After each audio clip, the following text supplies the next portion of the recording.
इयत्ता 6वी विषय इतिहास. पाठ पहिला. इतिहासाची साधने. स्वाध्याय.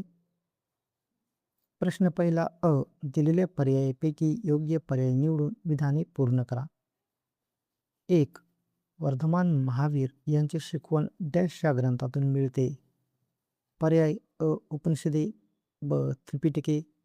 क. आगम साहित्य. ड. संगम साहित्य. उत्तर क. आगम साहित्य. 2. भारतीय इतिहासाची सर्वात प्राचीन साधने म्हणजे डॅश होत. पर्याय अ. आरण्यके. ब. वेद. क. ब्राह्मण ग्रंथ. ड. उपनिषदे. उत्तर आहे वेद. ब. योग्य जोड्या लावा.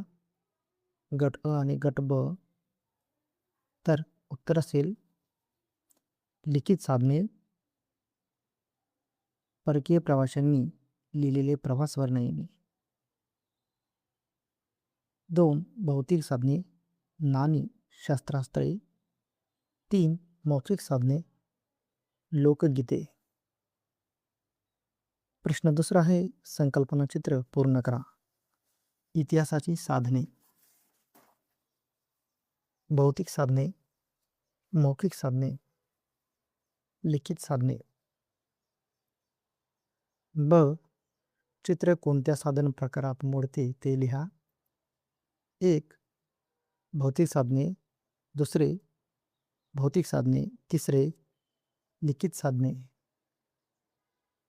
प्रश्न तिसरा अ.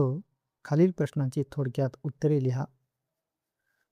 1. इतिहासाच्या लिखित व मौखिक साधनांमधील फरक स्पष्ट करा.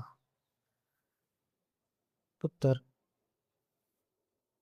लिखित स्वरूपात माहिती मिळते. तोंडी परंपरेने माहिती मिळते. लिखित साधनेमध्ये ग्रंथ, शिलालेख, प्रवास वर्णने यांचा समावेश होतो. तर मौखिक साधनामध्ये लोकगीते, पोवाडे, म्हणी यांचा समावेश होतो. लिखित साधने यामध्ये माहिती लिहून जतन केली जाते. तर मौखिक साधनामध्ये माहिती बोलून पुढे सांगितली जाते. प्रश्न चौथा अ. एखादी जुनी वस्तू जसे मूर्ती, राजमुद्रा, नाणी, भांडी, दागिने, कागदपत्रे, खेळणे इत्यादीवरून मानवी जीवनातील बदलांची कोणकोणती माहिती मिळते ते लिहा. उत्तर.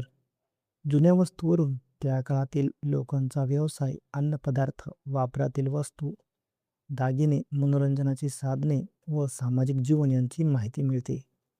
तसेच त्या काळातील प्रगती आणि जीवनशैलीतील बदल समजतात. ब. पुढील तक्ता पूर्ण करा. शहराचे किंवा ठिकाणाचे नाव, वस्तू संग्रहालयाचे नाव, वैशिष्ट्ये. मुंबई वस्तू संग्रहालयाचे नाव छत्रपती शिवाजी महाराज वस्तू संग्रहालय. वैशिष्ट्ये. प्राचीन शिल्पे, नाणी, चित्रे व ऐतिहासिक वस्तूंचा संग्रह. शहराचे नाव पुणे. वस्तू संग्रहालयाचे नाव राजा दिनकर केळकर संग्रहालय. वैशिष्ट्ये. दैनंदिन वापरातील वस्तू, वाद्ये, शस्त्रास्त्रे व कलावस्तूंचा संग्रह. शहराचे नाव नागपूर. वस्तू संग्रहालयाचे नाव मध्यवर्ती संग्रहालय. वैशिष्ट्ये. विविध पुरातत्वीय वस्तूंचे संग्रहालय. प्रश्न 5वा. मराठा मिलिटरी लँडस्केप या नावाने जाहीर केलेल्या 12 किल्ल्यांची आंतरजलाच्या मदतीने नावे शोधा. उत्तर असेल